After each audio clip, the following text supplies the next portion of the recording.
ज्ञानदीपा नमो सद्गुरु सच्चिदानंद रूपा नमो सद्गुरु भक्त कल्याण मूर्ती नमो सद्गुरु भास्करा पूर्ण कीर्ती सेवे लागी सेवक झालो तुमच्या लागलो निज चरणा अहो स्वामी तुकया देवा यावरी न करावा अभेरू शरण शरण एकनाथा पायी माथा डोलीला नका पाहू दोष झालो दास पायाचा श्री गुरु चरण सरोज रज निज मनु मुकुरी सुधारी बरनहु रघुबर बिमल जसु जोदायकु फलचारी बुद्धिहीन तनु जानिके सुमिरो पवन कुमार बल बुद्धि विद्या देवु मोहि हरहु कलेश विकार नमस्ते वत्सले सदा मातृभूमे त्वया हिंदुभूमे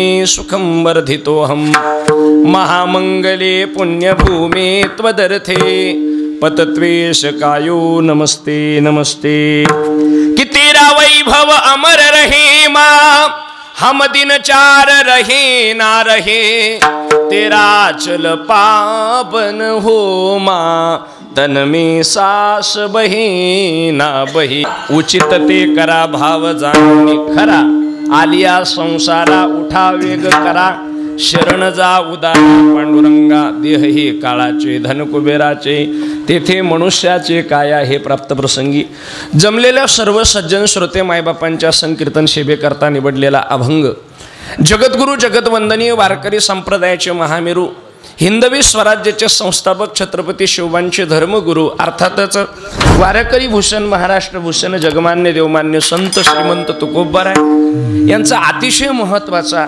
यचयावत भूतलावर जन्माला आलेल्या जीवाला मानवी जीवनाचा उत्कर्ष साध्य करण्यासाठी महत्त्वाचं प्रतिपादन करणारा असा आहे विठाला विठाला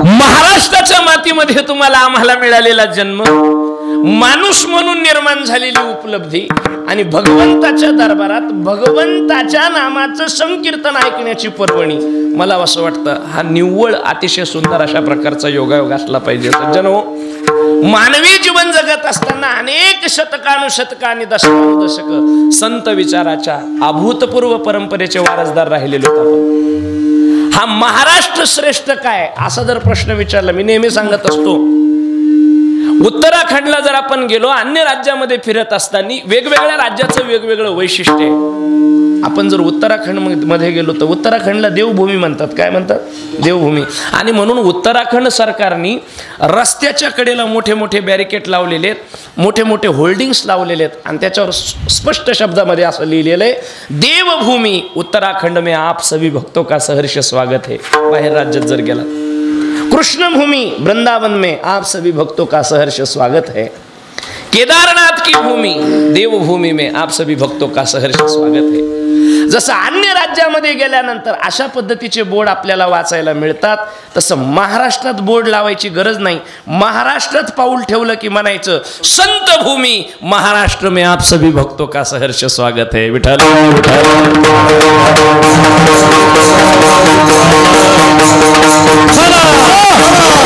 भारताच्या विभिन्न कोपऱ्यामध्ये देव आला म्हणून भारताची भूमी श्रेष्ठ पहा भारताच्या विभिन्न तटक्षेत्रावर विभिन्न विभिन्न प्रांतामध्ये अन्य अन्य ठिकाणी देव आला म्हणून भारताची भूमी श्रेष्ठ पण महाराष्ट्रामध्ये संत आलेत म्हणून महाराष्ट्राची भूमी श्रेष्ठ विठ्ठल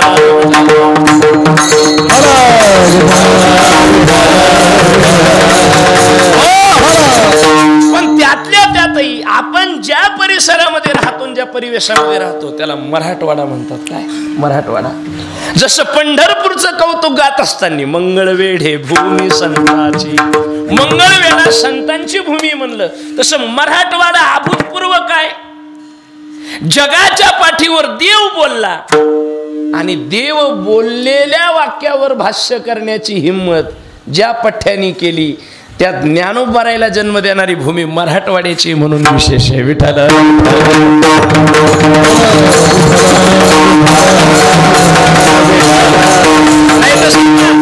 तैसे अर्जुनाचे निव्याजे गीता प्रकाशोनी श्रीराजे संसारा एवढे थोर ओझे फेडिले जगाचे. अर्जुनाचं निमित्त करून भगवान परमात्माने कुरुक्षेत्राच्या रणांगणावर अर्जुनाच्या मनातला मोह संपवण्यासाठी गीता प्रतिपादित केली. सगळ्यांना माहिती आहे, स्वतःचेच लोक स्वतःच्याच विरोधात उभे असताना त्यांच्यावर शस्त्र धरण्याचं धाडस न करणारा अर्जुन द्विधा अवस्थेमध्ये सापडलेला आहे. गीतेचं महत् कारण सगळ्यांना माहिती आहे भाऊ. आपलीच माणसं आपल्या विरोधात त्रास होतो. परके आपल्या विरोधात उभी राहिली की मग त्रास होत नसतो, पण आपलीच माणसं आपल्या विरोधात उभी राहिली की जास्त तकलीफ होते. सुंदर दृष्टांत सांगून जाईल. सोनाराचं दुकान आणि लोहाराचं दुकान शेजारी शेजारी होतं. सोनाराच्या आणि लोहाराच्या दोघांच्याही दुकानामध्ये कारागिरी चालू होती. कारागिरी करत असताना वस्तूला जडणघडण करताना दोन्हीकडे हातोड्यानं ठोकायचं काम चालू होतं. दोन्हीकडे हातोडे पडत होते, पण लोहाराच्या दुकानात आयरनीवर घनाच्या माध्यमातून पडणारा जो हातोडा होता, घाव होता, तिथं आवाज यायचा. असा हातोडा पडला की असा कर्र वाजायचा. हातोडा लोहाराच्याही दुकानात पडत होता ना हातोडा सोनाराच्याही दुकानात पडत होता, पण आवाज फक्त लोहाराच्याच दुकानात यायचा. त्या लोहाराच्या दुकानात ज्या वस्तूवर हातोडा पडत होता त्या वस्तूनं सोनारातल्या दुकानातल्या वस्तूला विचारलं की हे पाय, दणके तुले बी बसून राहिले म्हणे, दणके मले बी बसून राहिले. काय म्हणे ती? दणके तुले बी बसून राहिले म्हणे, दणके मले बी बसून राहिले. मग दणके जर दोघायले बसत असेल म्हणे तर महा आवाज येतो तो हा कसा येत नाही. त्यांनी फार सुंदर उत्तर दिलं. ती म्हणले दणके तूही खातोय दणके मी खातोय म्हणे. अडचण अशी, तुला दणके देणार तो हा भावकीतलंय आणि मला दणके देणाराचा महा काही संबंध नाही. का? लोहाराच्या दुकानात जे दणके खात होतं ते लोखंड होतं आणि त्याला जे हाणत होतं तेही लोखंडच होतं. सोनाराच्या दुकानात जे दणके खात होतं ते सोनं होतं आणि सोन्याला जे हानीत होतं ते लोखंड होतं. सोनं म्हणलं मला हाणणारं परक आहे म्हणून तकलीफ होत नाही, तुला हाणणारं तोहच आहे म्हणून करकर होती. विठ्ठल विठ्ठल.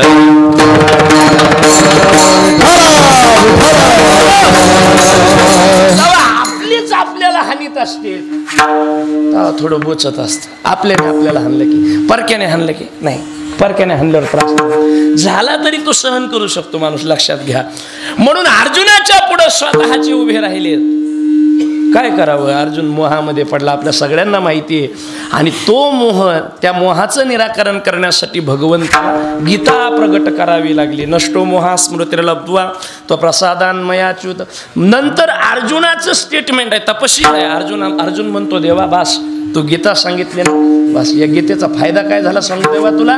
मनशी जरी हा मोह, अर्जुन म्हणतो स्वतः, अर्जुनाचे वाक्य, तरी तो समूळ पुसून गेला ठावो. आता तो मोह माझ्या ठिकाणी राहिला नाही, आता मी शस्त्र धरायला तयार आहे. आणि मग अर्जुनाने शस्त्र धरलं. त्या शस्त्र धरायला लावायच्या क्रियेच्या संबंधाने केलेला जो प्रपात आहे किंवा केलेला जो काही फार मोठा भाव आहे, प्रगटीकरण आहे, त्याचं नाव गीता आहे.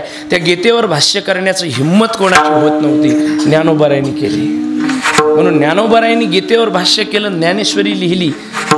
मराठवाड्याच्या मातीमध्ये अवतरित झालेले ज्ञानोबाराय ज्ञानेश्वरीचं भाष्य करतात.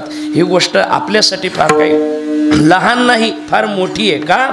कारण सांगून जाईल दादा तुम्हाला. आत्मा अवतरविती मंत्र अक्षरी ज्ञानेश्वरी म्हणजे जगाच्या पाठीवरचं असं भाष्य आहे. ज्ञानेश्वरीतल्या ओव्या नसून आत्मा अवतरविती मंत्र, ज्ञानेश्वरीच्या ओव्या आत्मा अवतरविण्याचं सामर्थ्य ठेवणारे मंत्र आहेत. हे जरी म्हणलं तरी वावगं ठरणार नाही. अशी ज्ञानेश्वरीच्या ज्ञानोबांनी दिली.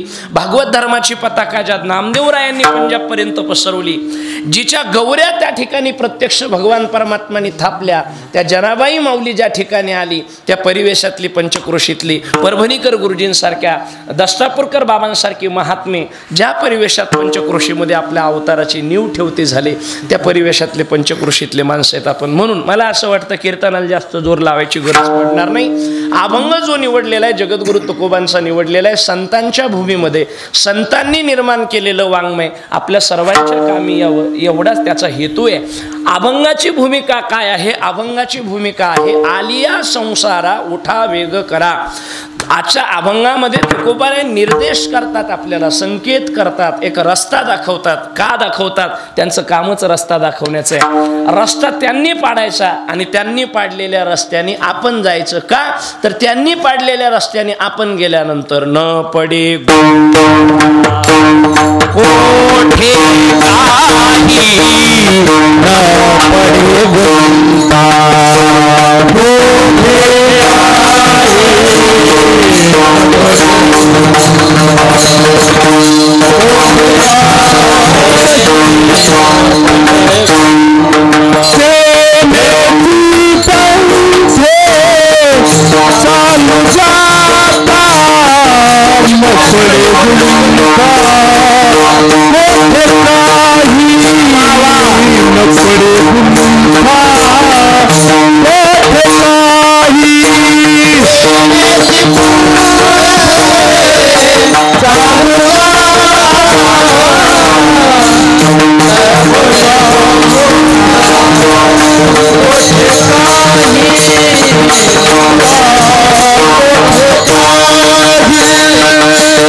कोठे काही. संतांनी पंथिकाला पंथ वाट दाखवली आणि त्या वाटेनं आपण चालत गेलो, मग आपल्याला अडकायची गरज पडत नाही. का निर्माण केलेली वाट अशी असते. मोडोनिया नाना मते वेगवेगळ्या पद्धतीने पुढे गेले त्याचा शोधित मार्ग, पुढे गेले ते निधाई झाले, पुढे गेले ते निधाई झाले, वांछिल त्यांची सीमा, वांछिल त्यांची. हा महाराज हे संतांच्या मार्गाने गेले. आतापर्यंत महाराज संतांनी दाखवलेला मार्ग फोल ठरलेला नाही. त्यांच्या मुखातून निघालेले उद्गार शब्द रिकामे गेलेले नाहीत. कोरोना काळामध्ये सगळ्यांना अनुभव आला असेल. कळू येईल अंतकाळी प्राणप्रयाणाचे वेळी आणि राहती निराळी रांडापुरे सकळ. कोण बोललं?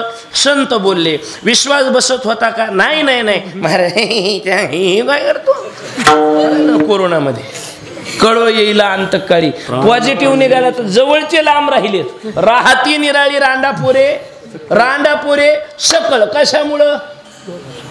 पहिलं तर बाहेरच निघावं. कोरोनात मला दम निघाना म्हणून मी मोटरसायकलवर बाहेर गेलो. एकेन मला हात द्यायला गाडीला. म्हणले थांबा, तोंड बांधलेलं होतं. मी म्हणलं कुठं जायचं? म्हणजे तो इथं जायचं. बसू देता का? म्हणलं बसा रिकामाची. माझ्या गाडीवर बसलो आणि पुढं पोलीस चौकी होती. मला म्हणलं जरा जोरात पळा. मी म्हणलं काऊन? म्हणलं मी कोरोना पॉझिटिव्ह आहे. आणि मला शोधायला लागले पोलीस. म्हणलं बाप्पा, ते माझ्या गाडीवर बसलेलं मागून. मी त्याला खाली उतरिलं आणि घरी गेलं. आमच्या मंडळी पाणी घेऊन आल्या. पाणी मला म्हणलं पाणी. मी म्हणलं जरा लांबच थांब. का हो म्हणजे कोरोना पॉझिटिव्ह माझ्या गाडीवर बसून आलं. म्हणलं आज चुकीनं असा प्रकार घडला. ती म्हणली पहिलं सॅनिटायझरनं गुळण्या करा बरं तुम्ही आणि बाहेरच थांबा 7-8 दिवस. काही घरात येऊ नका. महाराज कोरोना आला तेव्हा आपल्याला संत उद्गाराची जाणीव झाली. कळू येईल अंतकाळी प्राण प्रयाणाचे वेळी राहती निराळी रांडापुरे. संत बोलत होते, विश्वास बसत नव्हता. प्रचिती आली. संतांनी बोललेले कोणतेच वाक्य फोल ठरत नाही. संतांनी निर्माण केलेली कोणतीच वाट रिकामी जात नाही. तुका म्हणे सोपी केली वायफाय वाट. त्यांनी सोपी करून दिली की त्या वाटेनं जायला सोयीस्कर होतं. का? कारण वाट निवडताना ते अशी निवडतात ज्या रस्त्यानं कोणीच जात नसतं. भगवान तथागत बुद्धांच्या जीवनातला फार सुंदर दृष्टांत सांगून जाईल तुम्हाला. काय झालं? भगवान तथागत बुद्ध एकदा प्रवासामध्ये होते. प्रवासात असताना एका कर्कश वनातून भगवान बुद्धाने आपला मार्ग काढायला सुरुवात केली. त्या वनाच्या दिशेनं जाताना गावातल्या लोकांनी अडवून सांगितलं, भगवान त्या वनामध्ये तुम्ही जाऊ नका, जंगलात जाऊ नका. का? म्हणजे अंगुलीमाल नावाचा एक राक्षस तिथे राहतो. का हो चालले? ओ गुरुजी, ओ येऊ द्या मला बी. त्यानं पहिले याचं काही मेळ दिसत नाही. पोराच्या डोक्यात कसं असतं, कीर्तन म्हणजे कीर्तनकाराने हसलं पाहिजे, आहे की नाही?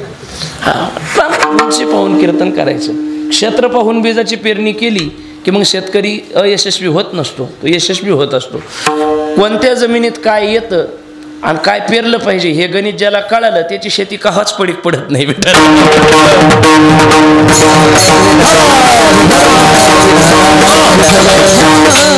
आणि तुम्ही अशा पठडीतले माणसं आहेत, तुमच्या पुढे खालच्या गोष्टी काय सांगता तुम्हाला येऊन? तुम्हाला वरचं सांगायचं, तुम्हाला क्वालिटी द्यायची, दर्जा द्यायचा. ऐका, गाथा पारायण करणारी माणसं वा. क्वालिटीचीच असतात. क्वालिटीचेच आहेत, विषयच नाही काही. आणि त्याची आवड असणारी त्याच्यापेक्षा वा विठाला.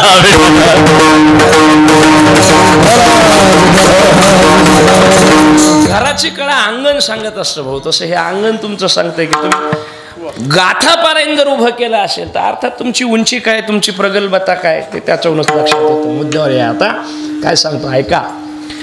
त्या रस्त्यानं भगवान तथागत बुद्ध जायला निघाले, त्यांना अडवण्यात आलं, तुम्ही जाऊ नका म्हणे. का? अंगुलीमाल नावाचा राक्षस राहतो म्हणे, आणि जो वाटसरी जातो ना त्याचे बोट तोडतो आणि त्याच्या माळा गळ्यात घालतो. भगवान बुद्धांनी सांगितलं मग तर मला गेलंच पाहिजे. का गेलं पाहिजे? अरे ज्या रस्त्यानं कुणीच जायचं नसतं म्हणे, त्या रस्त्यानं जाण्यासाठी तर संत येतात, गेलंच पाहिजे. आणि भगवान बुद्ध त्या रस्त्याने गेले. अंगुलीमालचा नित्यक्रम होता.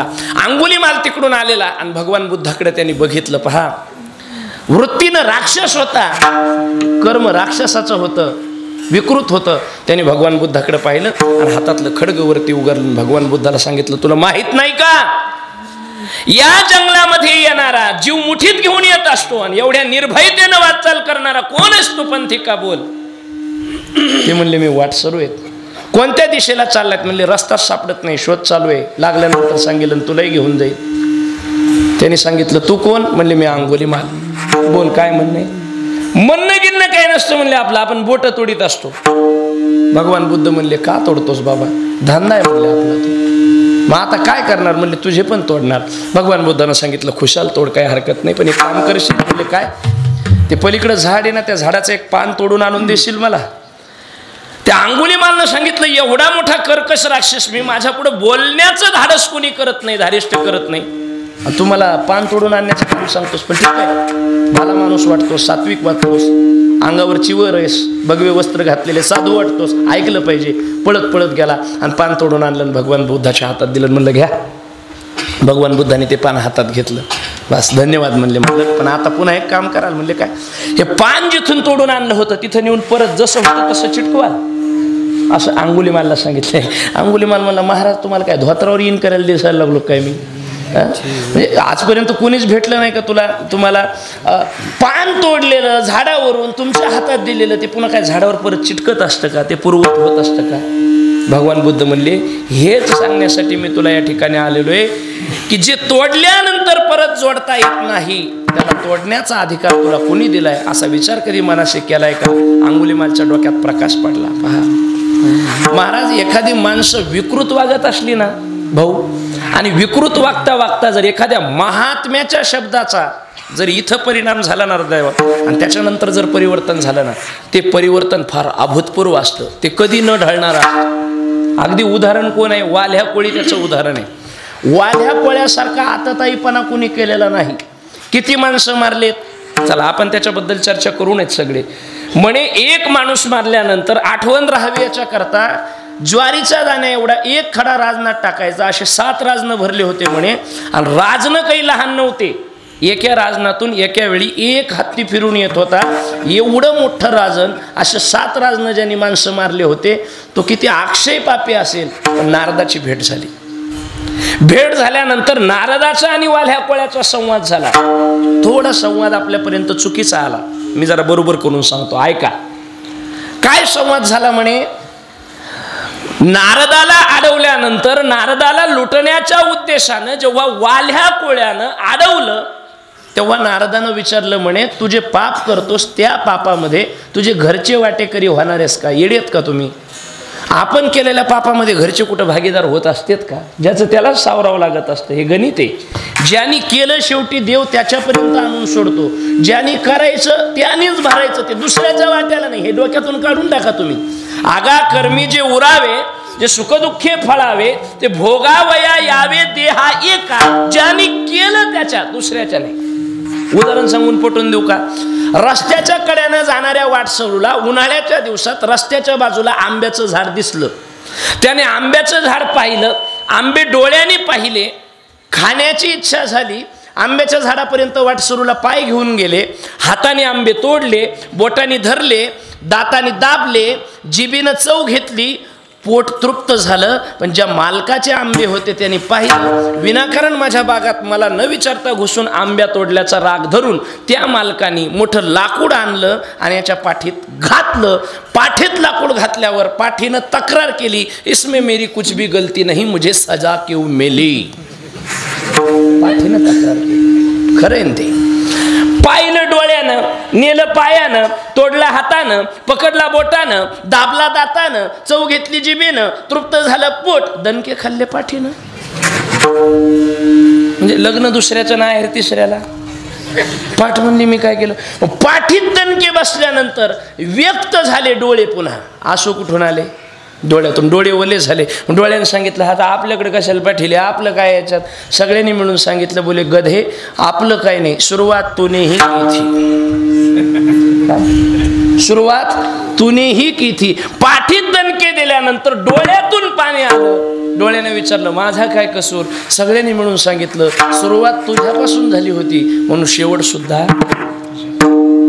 ज्याचं कर्म चुकील, जो कर्मामध्ये विकृतपणा करील, त्याचा परिणाम त्यालाच भोगावा लागेल. त्याला देव सुद्धा चुकत नाही. नामा म्हणे कर्म रेखा देवादिका कदा न चुके देवादिका, तुका म्हणे कर्मरेखा. कर्तव्यामध्ये कर्मामध्ये चूक झाली का, ती कर्मामध्ये कर्तव्यामध्ये चूक झाल्यानंतर त्याचे परिणाम ज्याला त्याला भोगावं लागतं. देव सुद्धा त्याला अपवाद नाही. जैसी कर्मरेखा तैसे भोगने ते का, तैसे भोगने ते का, ऐशी प्रारब्धाची गती.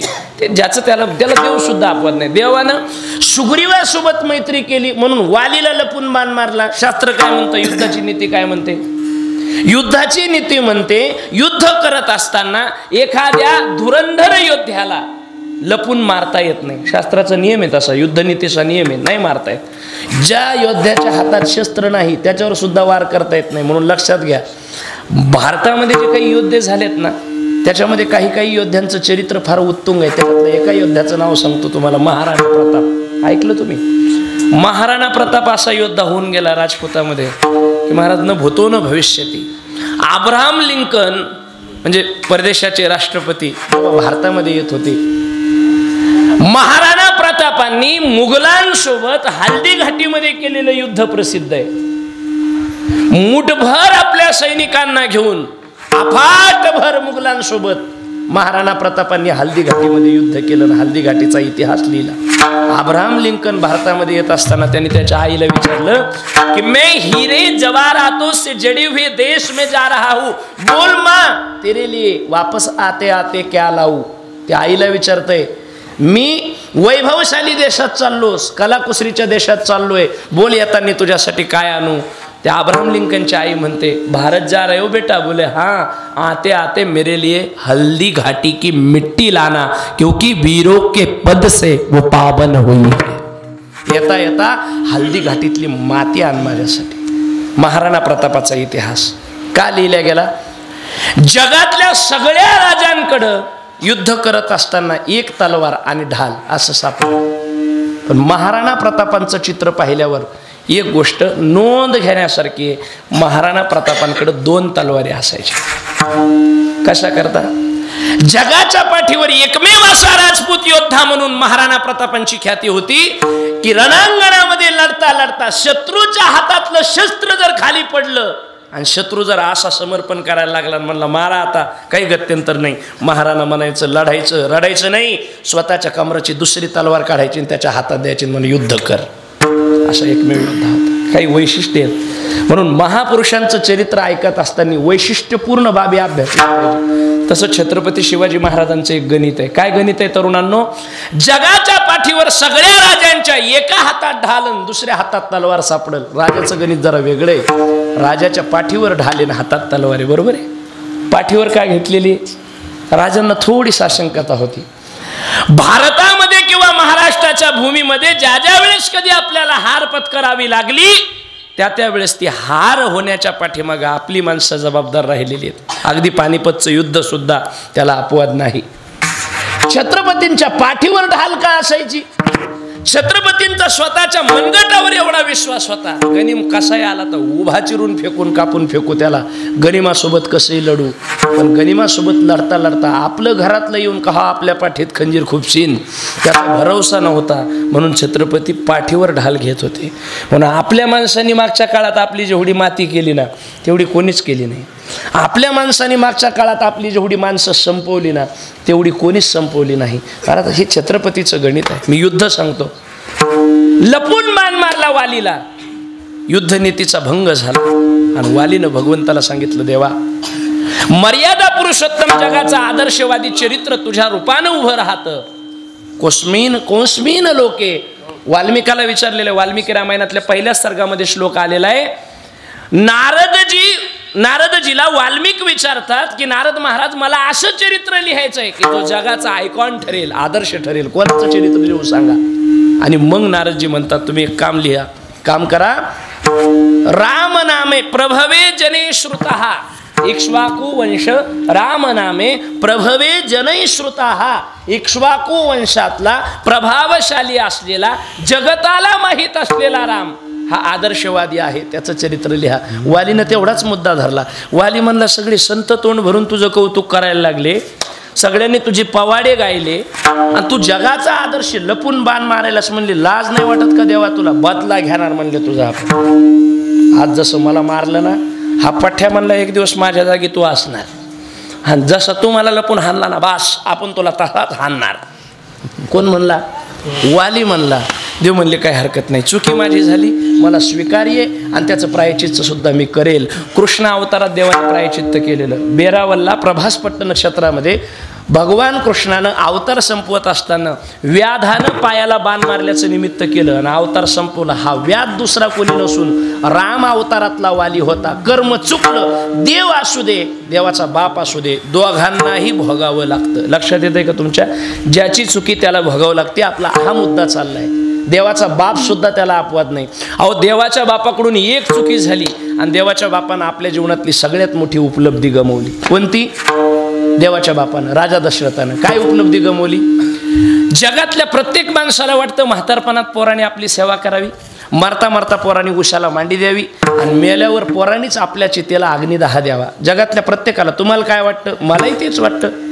त्याच्यासाठी तर एवढा सगळा खटाटोप चाललाय. प्रत्येकाला वाटतं. राजा दशरथाच्या जीवनात ही उपलब्धी पडली का? बोला बरं. नाही पडली. का?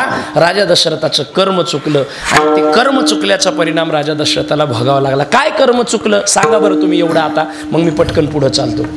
काय कर्म चुकलं राजा दशरथाचं? की मरताना देव जवळ नाही, देवाची मांडी उशाला भेटली नाही, देवाना अंतिम संस्कार राजा दशरथाचा केला नाही. काय कर्म चुकलं सांगा बरं, पटकन बोला. का मला तोडून दिलंय उधड तुम्ही यजमानाने किंवा महाराज सगळं तुम्हीच सांगा, प्रश्नही तुम्ही. तसं कीर्तनकाराच्या पुढं कीर्तनकाराने विचारलेल्या प्रश्नाचं उत्तर देणं म्हणजे श्रोत्यासाठी आव्हान असतं. का? तुम्ही काहीही सांगा, आम्ही जमून देत नसतो. उदाहरणार्थ आम्ही विचारलं संसार सुखाचा का दुःखाचा, तुम्ही म्हणले दुःखाचा, तर सुखाचा कसा आहे याचे 100 प्रमाण असतात आमच्याकडे. तुम्ही जर म्हणले नाही नाही सुखाचा आहे, तर मग दुःखाचा कसा आहे तिचे 50 असतात. ते कसं असतं? गोटा कळतो तुम्हाला? बेब्याचा गोटा कळतो? गोटा कळतो ना?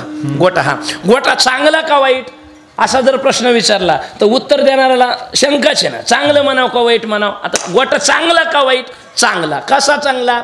काटा कसाही पायामध्ये जाऊ द्या, निघू देऊ नका, धाबन घ्या आणि त्या गोट्याला टोचा आणि त्याचा चरका हाना.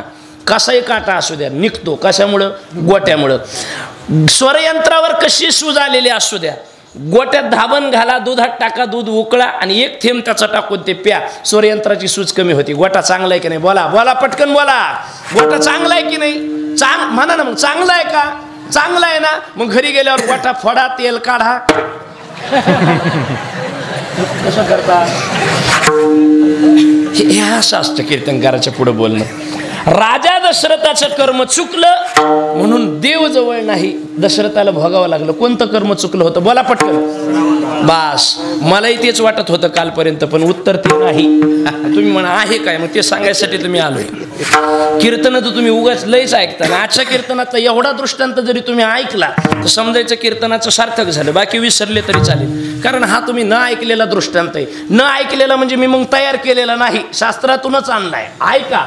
मलाही वाटत होतं कालपर्यंत श्रावणाच्या आई वडिलाला मरता मरता दशरथाने दुखवलं म्हणून देव दशरथाच्या जवळ नव्हती असं मलाही वाटत होतं. थोडा अभ्यासात ते कळालेला निकष सांगतो. श्रावणाच्या वधाने राजा दशरथाचं कर्म चुकत नाही. का चुकत नाही ते आता कॅमेऱ्यासमोर सांगायला चालत नाही. का चुकत नाही त्याचं गणित वेगळे. श्रावणाच्या वधाने फक्त राजा दशरथाला दोष लागतो, कर्म चुकत नाही. दोषच लागला आणि त्या दोषाचा परिहार पण केला पुढच्या काळामध्ये राजा दशरथाने. ज्यावेळेस रामप्रभूचं लग्न झालं होतं सगळ्या सुना आल्या ना घरी, पंगत बसली पहिली जेवायला. नवीन नवीन सुना आल्यावर ते 15-20 दिवस वातावरण असतंय जरा घरात. सुना म्हणजे कशा लक्ष्मीसारख्या असतात. म्हातारी कशी असते एकदम 15-20 दिवस लगेच सुनाच्या पुढं पुढं करते, गावभर कौतुक करते. बाई आपली सुना अशी भेटली माय. सकाळीच उठते 4 वाजता, सडा सारवण करते, आंघोळीला पाणी ठेवते, सगळ्याला पाणी टाकून देते. लगे यांना काफी, मला काळा चहा, लगे पोहीन शिरान बाईन, लगे आपलीन सून, आख्या पावड्या हात गावमध्ये माय माया सुनासारखी सून नाही. म्हणलं थांब जरसं 15-20 दिवस होऊ दे, तिला अंदाज येऊ दे सगळ्याचा, तिला अंदाज येऊ द्या. पोरीलाही चाप्टर निघाल्या. लग्न झालेली पोरगी सासूच्या पाया पडायला गेली आणि म्हणली सासूबाई पाया पडते. सासू म्हणली सुखी राहा. पोरगी म्हणली पण तुम्ही राहू द्या तांका सुखी. पोरीलाही खत्री निघाल्यात भाऊ. आता हे अपडेट व्हर्जन आलंय. आता मथाऱ्याच्या पुढे चालतात. अहो काय दृष्टांत सांगा तुम्हाला. बाहेरून सासू आली आणि सून पलंगावर बसलेली. मग म्हातारीन बसू द्याव की नाही. बाहेरून आल्या म्हातारी म्हणली बसली पलंगावर, बसली म्हणे आत्या. आणि मला बसायचं असलं तर मग सून म्हणे बाबा तुम्हाला बसायचं असल्यावर मी सोफ्यावर जाते. आणि मग म्हातारी म्हणे मला जर सोफ्यावर बसणं असेल तर मग म्हणे मी खुर्चीवर बसते. मग म्हातारी म्हणे मला जर खुर्चीवर बसणं असेल तर सून म्हणे मी खाली बसते. म्हातारी म्हणे मला जर खाली बसायचं असलं तर सून म्हणे मग मी जमिनीत खड्डा करते आणि त्याच्यात बसते. मग म्हातारी म्हणे मला जर खड्ड्यात बसणं असलं तर नाही म्हणे मी वर येते आणि वरून माती लोटते आणि दाबून टाकते.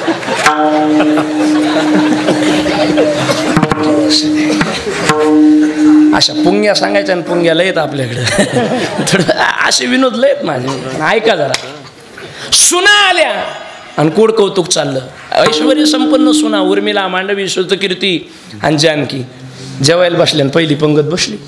पंचपाकवानाचं जेवण केलेलं, केळीच्या ताटावर आजच्यासारखं वाढलेलं पानावर भाऊ, आणि पंगत बसली. सगळ्या सुना जेवायला लागल्या पण सीता जेवत ना. ऐका बरं का दृष्टांत, न ऐकलेला दृष्टांत आहे तुम्ही हा. पण सीता जेवत ना.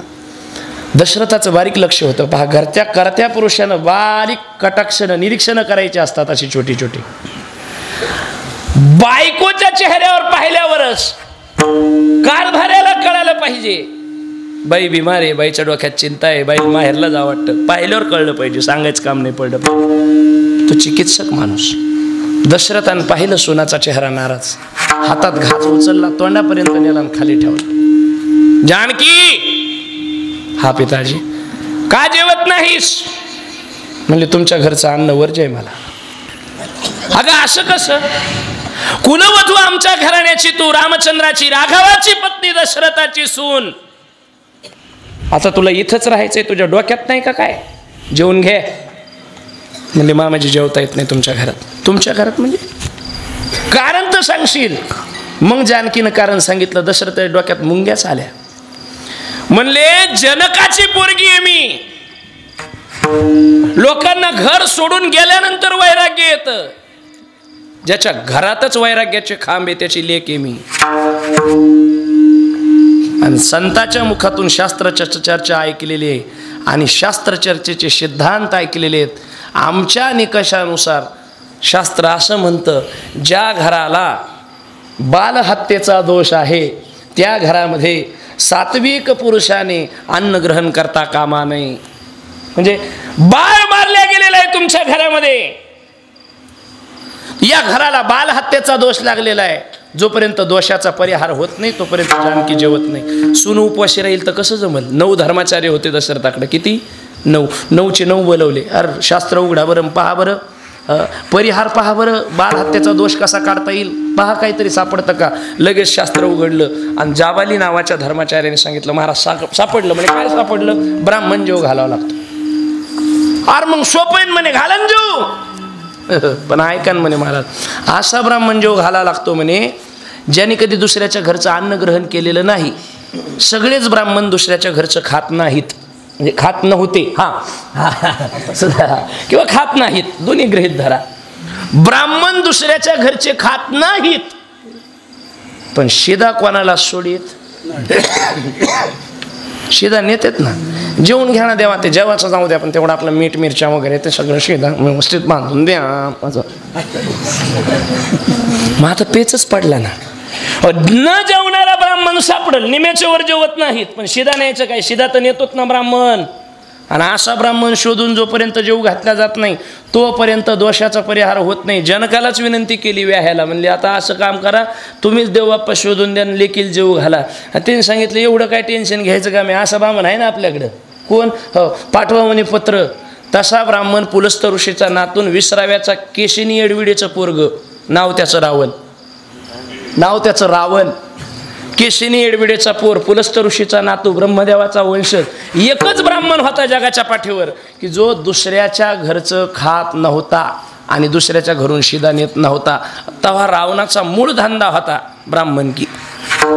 दुसऱ्या भानगडी करीत नव्हते ते, साधूचं रक्त घेऊन कोळडी हान देव कोण, तेव्हा फक्त सत्यनारायण वास्तुशांती करीत होते. रावणाला बोलवलं, जेऊ घातलं, दोषाचा परिहार केला, विषय संपला. श्रावणाच्या मृत्यूचा, मायबापाच्या तळतळण्याचा. पण देव जवळ नाही मरण्याच्या वेळी. काय कारण आहे? सोडा त्याला तिथं, त्याला वेगळं कारण आहे. काय कारण आहे? मग कथा येते अशी, कशी ऐका.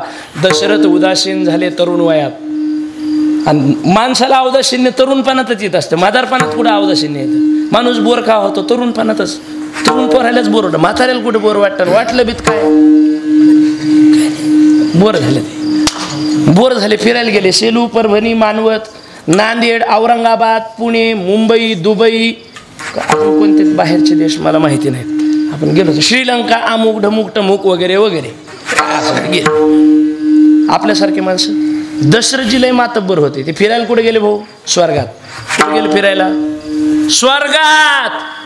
तरुण वयात जिवंतपणी. कुठं? आपलं मेल्यावर लावतात आपल्या नावाच्या पुढं स्वर्गवासी अमुक टमुक ढमुक. गेला की नाही माहित नाही, पण लावतात काय? मला ही कोणा आणली पट्टी? मला कॉलमच कळ ना भाऊ. हा अनंतात विलीन स्वर्गवासी, कालपर्यंत आपल्या सर्वात असलेले ना आज नसलेले स्वर्गात कव्हा गेले ते? माणसाचा हिशोबच 13 दिवस चालतो. किती दिवस? 13 दिवस. माणूस मेल्यावर 13 दिवस हिशोब चालत असतो, आणि मेल्यावर आत्मा लगेच स्वर्गात जात नसतो. त्याला 13 वेळेस कीर्तन लागतं, मग चिंतन सांगता येतं. ते तुम्हाला आता कोणाला मारतो? 13वेचं चिंतन येते. 10 दिवसापर्यंत आत्मा घरातच असतो. का जात नाही वरती? शास्त्र आहे त्याला. त्याच्या हस्त्या ठेवतो ना आपण पाठीवर. त्या हस्तीचा संचय केल्यामुळं शरीराचे अधिकार संरक्षित असतात. कशाचे? शरीराचे.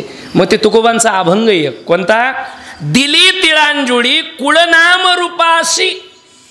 10व्याच्या दिवशी कुळाला, रूपाला, नावाला तिळांजुळी देऊन हस्ती विसर्जन केल्यानंतर आत्म्याचा शरीराशी असलेला संबंध तुटतो. त्याच्यानंतर तो वरती जातो, स्वर्गात नाही, पितरलोकात. वर्षभरापर्यंत त्याची रवानगी तिथं आराम करा. पुढच्या वर्षी ज्या तिथीला माणूस मेलेला आहे त्या तिथीला त्याची केस बोर्डावर, आणि मग म्हणते याचं पुण्य किती आहे पहा, म्हणे इतकं. पाप किती आहे पहा, म्हणे इतकं. टाका, मग तोलल्या जातं.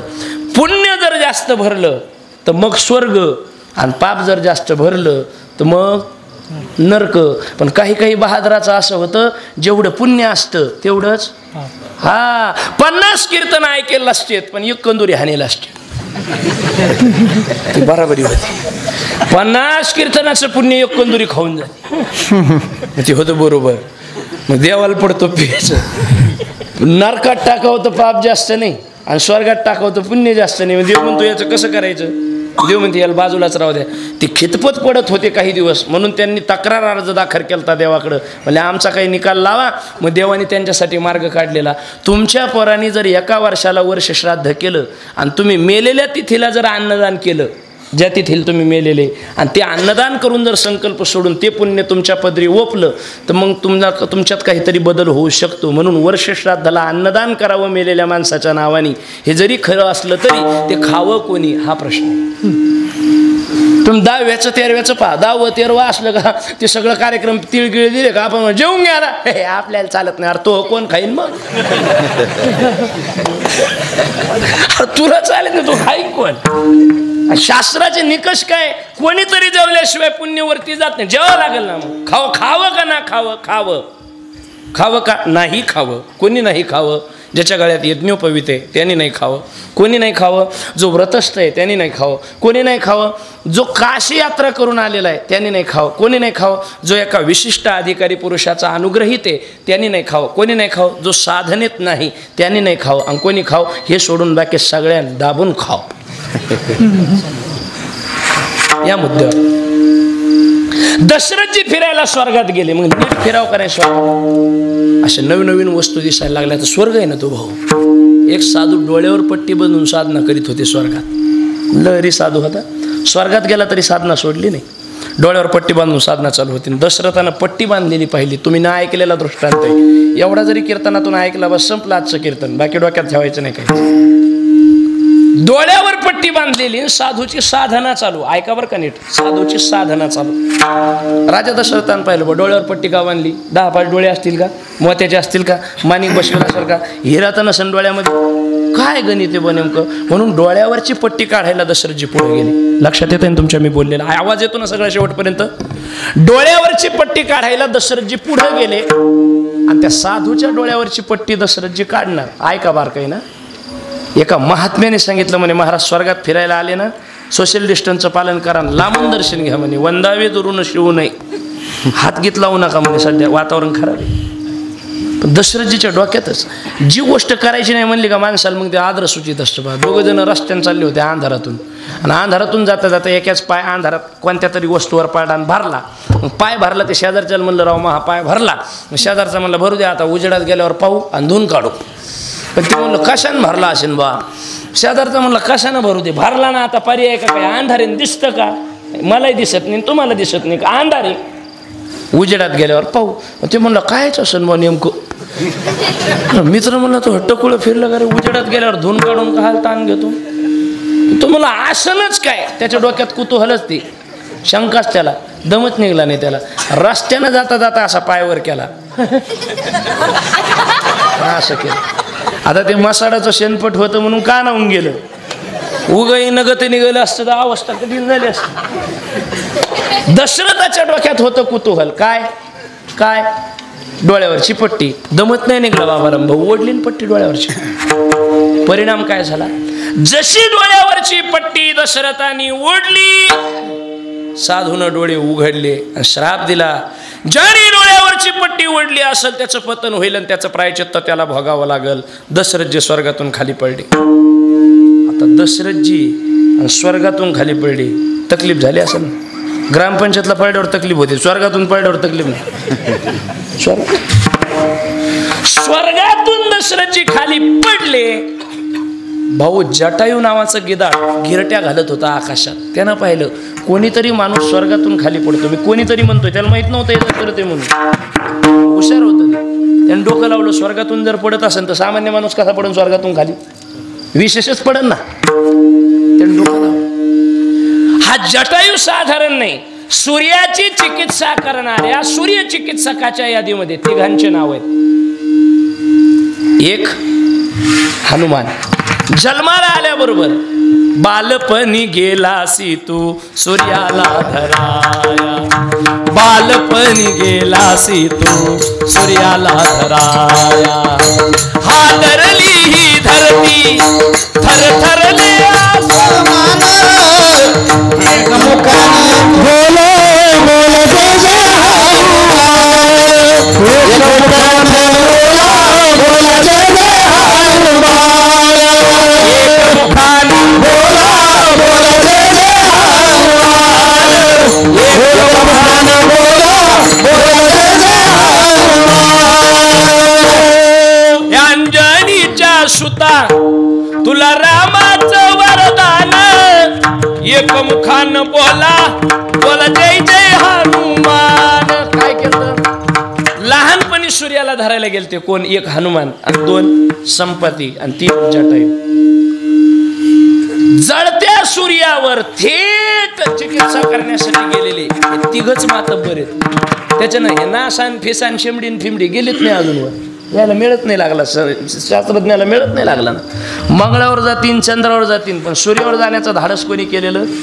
ज्या तिघांनी केलं त्याच्यातला एक जटायू. त्याने पाहिलं वरून कोणी पडतंय, भला माणूस आहे बा, पडतंय बा, चांगलं तू का म्हणे फार थोडा तरी परोपकार, मरू नये म्हणून त्यानं पंखाची चादर केली. दशरथाला पंखावर झेललं, अलगत खाली आणून ठेवलं. दशरथजी बेशुद्ध होते, डोळे उघडले. कोण म्हणे? मी जटायू गिधाड. मी वाचलो. जटायू म्हणे वाचलो नाही, वाचवलं. हा बर जटायू तू वाचवलंस म्हणे? हो. तुझ्यामुळे मी जिवंत आहे म्हणे? हो. बोल काय देऊ तुला? ते अभ्यासच करून येलं होतं याच्या कुटुंबाचा. ते म्हणे काय नाही, तुम्हाला जे पोरग होईन ना म्हणे पहिलं आपल्याला देऊन टाका. झाल्या. दशरथजी म्हणले येत मे करू थकलो गाड्या, एकही लेकरू पदरात पडना. म्हणलं 4 होणार आहेत तुम्हाला, 4. काय म्हणले? हे 4 होणार आहेत. दशरथजी म्हणले 4 जर झाले ना गाड्या तर पहिलं तुलाच. म्हणे महाराज नक्की करतल भास, वचन दिलं. जाय. जटायू गेलो उडून, झाला ना रामाचा जन्म. दशरथाला बातमी मिळाली आणि डोक्याला पगडी बांधून मुकुट घालून दशरथजी लेकराचं तोंड पाहायला गर्भगृहाकडे जायला निघाले, तर दरुजाला असा आडवी पख लावून जटायू उभं होत. दशरथजी चालले पोराच तोंड पाहायला. जटायू म्हणे कुठं चालला? म्हणे पोराच तोंड पाहा. कोणाच्या? दशरथजी म्हणले तुझ्याच. विसरलो नाही मी. काय करणार आहेस राजा? रघुकुले इक्ष्वाकू वंश, दिलेला शब्द कधी मोडीत काढत नाहीत आम्ही. शब्द दिलता तुला, रघुकुल रीती सदा चली आई, प्राण जाई पर वचन न जाई. पुत्र पाहिजे ना तर उचल ने. कथा माहित नाही कोणालाही, पहिल्यांदा ऐकून राहिली तुम्ही. देवाला बापानं उचललं देवाच्या आणि जटायूच्या ताब्यात दिलं. जाय घेऊन. देव पाखराच्या ताब्यात दिला. तळतळ नसेल का बापाचा अंतःकरण? तळतळ. पाखराच्या ताब्यात देव दिला, जटायू घेऊन चालला. नारदजी आले. अरे म्हणे जटायू काय प्रकार आहे हा, कुठं चालला? हे पोरग कोणाचं आहे? जटायू म्हणे आपलंच आहे. नारद म्हणे पक्षाला कवापासून पोरं व्हायला लागले, बदललं का बा असं? ते म्हणणे आमचं ते ठरलं होतं म्हणे, जुनं करार होता आणि ते आपलं ते हे. हा म्हणले काय करणार आहे याला नेऊ? काय नाही म्हणे घेऊन चाललो मी, माझं पोरग म्हणून घेऊन चाललो. अरे माणसाचं पोरग आणि पक्षाचं लालन पोषण शक्य नाही, समन्वय जमत नाही. याला सोड इथं. का मरून जाईल तिकडे घेऊन गेला याला. ते मरणार नव्हतं, पण नारदाला काही लीला दाखवायच्या होत्या भगवंताच्या. सोड. मी का याला सोडायसाठी धरला का म्हणे? हरी आला हाता. आता सोडायचं नाही, एकदा सापडीत नाही कोणाच्या हाताला, सापडे आता सोडू कस काय? कारण सोडल्यावर हे पुन्हा माझ्याकडे येईलच, याची शाश्वती काय? तेव्हा नारदजी विचारतात जटायूला, जटायू खरं सांग बरं. म्हणे काय? पोराची गरज बापाला का पडते? तुम्ही सांगा बरं. सगळे बाप बसलेले म्हातारपणात कशाला? सेवा करायला. दुसरी मरता मरता उशाला मांडी द्यायला. आणि तिसरी मेल्यावर फुकायला, म्हणजे पेटवायला बा, असं अग्निदाह द्यायला शास्त्रीय भाषेत. या 3 गोष्टीसाठी पुत्र लागतो ना म्हणे? हो. बस या 3ही गोष्टी तुझ्या याच्याच हाताने होतील, फक्त याला सोडित. आता इथं तुझ्यापेक्षा याला तिकडं सोडायची गरज. सोड. अरे पण हे इथं गुंतल्यावर येईल का माझ्याकडं? नारदजी म्हणतात याची कुंडली ज्याने काढली, म्हणजे रामरायाची कुंडली ज्याने काढली तो वाल्मिक आपला चल आहे. त्याच्यामुळे 7-12 कसा पालटाचा भगवतदार वर्ग 1 आणि 2 ते आपल्या हातात आहे. तू थांब नको. सोड. देवाला खाली सोडायला लावलं नारदानी. पुढच्या काळामध्ये भगवान मोठे झाले आणि लग्नानंतर देवाला वनवास प्राप्त झाला. देव वनवासाच्या काळात वाल्मिकीच्या आश्रमात गेले आणि वाल्मिकीला विचारलं मी कुठं राहू सांगा, मला मुक्काम करायचं आहे जंगलात. वाल्मिकी म्हणतात तुम्ही पंचवटीत जाऊन राहा. तुम पंचवटी मह करहु निवासा. का? पंचवटी जटायूचं राहण्याचं ठिकाण आहे आणि जटायूचं म्हातारपण जवळ आलेलं आहे. दशरथाचं कर्म चुकलेलं आहे. दशरथानं साधूचं विडंबन केलेलं आहे, साधूचा उपहास केलेला आहे आणि मदतीला म्हणून जटायू धावून आलेला आहे. जटायूला देवाची म्हातारपणात गरज आहे म्हणून पंचवटीत देवानं निवासस्थान केलं. जटायू देवाच्या सानिध्यात म्हातारपण घालू लागला. मरता मरता जटायूच्या उशाला देवाची मांडी मिळाली आणि स्वतःच्या बापाचा अंत्यसंस्कार भगवंतानी त्यागला आणि जटायूचा अंत्यसंस्कार स्वतःच्या हाताने केला.